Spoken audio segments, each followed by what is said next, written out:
I'd like to start by thanking everybody for coming today.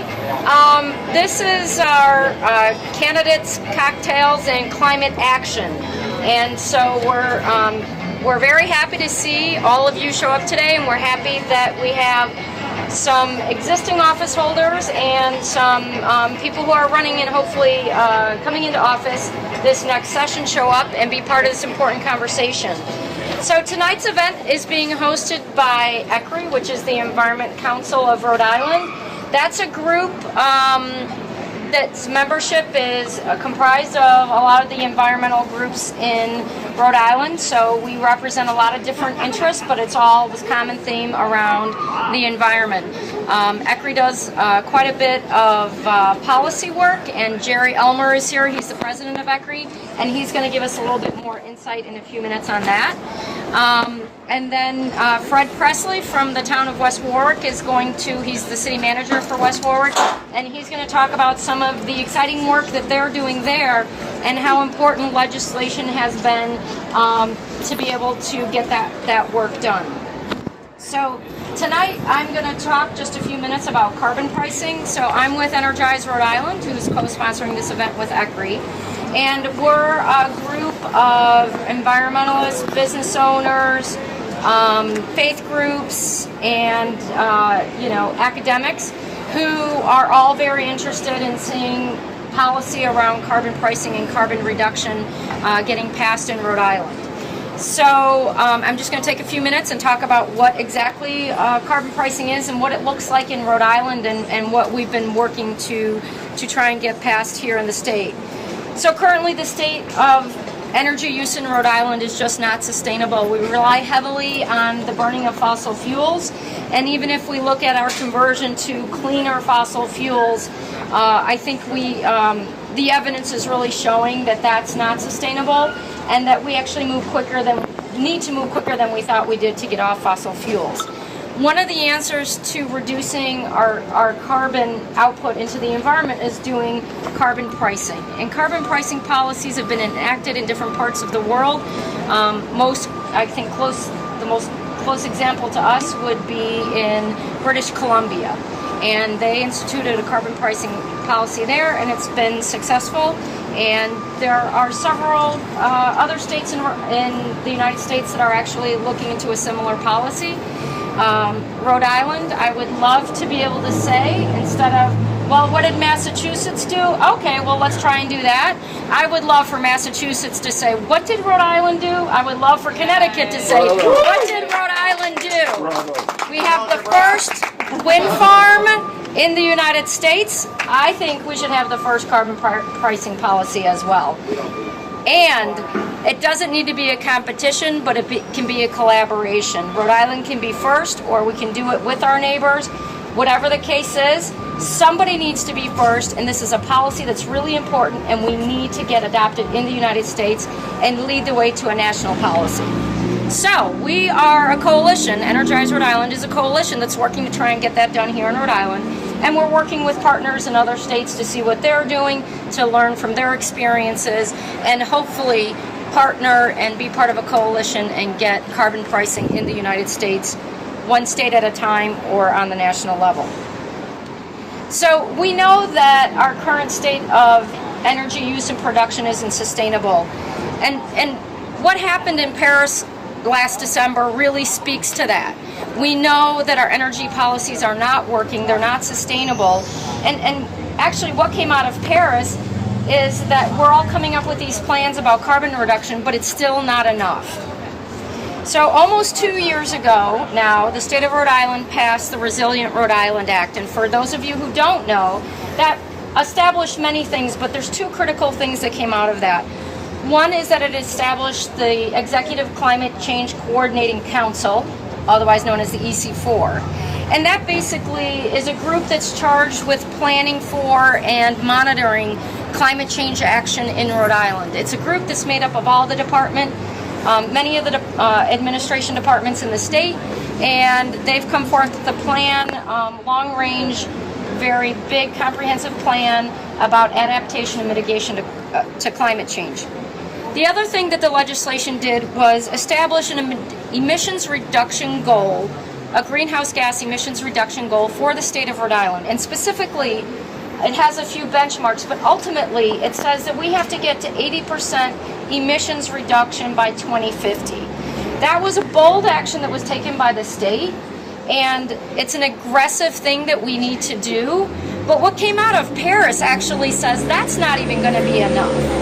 So really, carbon pricing is going to be a key tool to even meet the 80% reduction, never mind really get to the ultimate goal of zero carbon emissions by 2050. So one of the things I want to show you, and I'm not sure everybody can see this, but this is a graph. So we had an economic study done about what carbon pricing would mean in Rhode Island. And so this is our baseline. This is kind of like business as usual in terms of greenhouse gas emissions.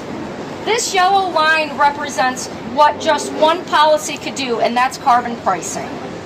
And this blue line is actually where we need to be by 2050. So looking at all the other measures that we could implement in Rhode Island, none of them all put together can act, or all of them all put together really doesn't even equal what carbon pricing can do for emissions reductions in Rhode Island. Never mind that this is where the state's goal is, and to be quite honest, the state's goal really needs to be down here. We even need to be more aggressive than what our current legislation says. So carbon pricing, we feel, is going to be a huge key player in meeting even our lower reductions. So the thing about carbon pricing is that what we're seeing is across the board, across the aisle, economists think this is a good idea. And why do economists care about an environmental policy or about carbon pricing? Because they know, one, that what we're doing to our environment isn't sustainable, and it's not going to be sustainable for our economies around the world and in the United States. And two, if there's going to be a solution to our environmental problems and our carbon emissions, there's none that's going to be any more effective for the environment as carbon pricing is going to be. So by far, it's the boldest and most effective strategy for reducing emissions. And really, it is as good for the environment as it is good for the economy. And so this is why a lot of thought leaders around the world coming out of Paris, the smartest and the brightest people in the world meeting in Paris, talking about what we're going to do, they're all saying carbon pricing is a really key tool to be able to reach these targets that we're setting for ourselves. So that's what economists say in Paris. That's what economists say in the United States, and that's what the economists that were hired to do a particular study right here in Rhode Island, that's what they said about our economy and what this policy would mean in Rhode Island. They said it's going to be a jobs generator. It's going to keep Rhode Island's hard-earned dollars within the state. Instead of sending money out of state to Texas and to other places like Saudi Arabia to buy the fossil fuels that we need to keep our energy system going, instead of doing that, we're going to regenerate our hard-earned dollars, spend that money on local businesses and on state businesses here in Rhode Island. The fees collected will be put towards a statewide rebate system, so residents within the state of Rhode Island and businesses will get a rebate. So every resident will get a rebate out of the fees that are collected, and every employer will get a per employee rebate.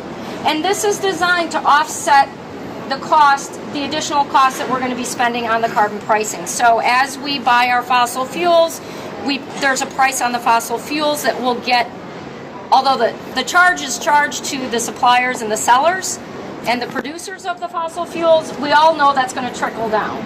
So we designed the policy. Aaron Regenberg designed the policy. He's here with us today. He's a huge champion in the House for this bill. He sponsored it this year. Anyway, what we've done is say, okay, so let's mitigate the negative economic impact on Rhode Islanders and businesses. So we have a rebate system that's going to help with that.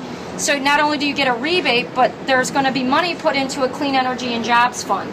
So you can weatherize your house, you can weatherize your business, you can be more energy efficient, which actually helps lessen the impact that you might have on your electricity bill or your gas bill to heat your house. So really, the policy is designed to not only not really have a negative impact on our families and our businesses, but really it's going to have a positive impact on the economy overall, and it's going to have a positive impact and a necessary impact on our environment here. So I'm not going to go into the 15 tons a gallon price that's going to raise $5 every year for the next 40 years. I'm not going to talk about the $140 million that's going to get recycled in the community, because I'd like and I would invite each of you here, especially the legislators and the constituents who are voters, to seek out the members, the leadership members on the Energize Rhode Island team that are here. You can find us on our website, energizerhodeisland.org.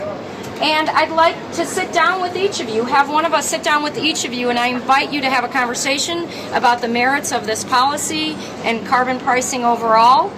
And I encourage you all to have conversations with your legislators, with your town councils, with any elected official in which you live in their district, to talk about how important this bill is to the economy and to the environment.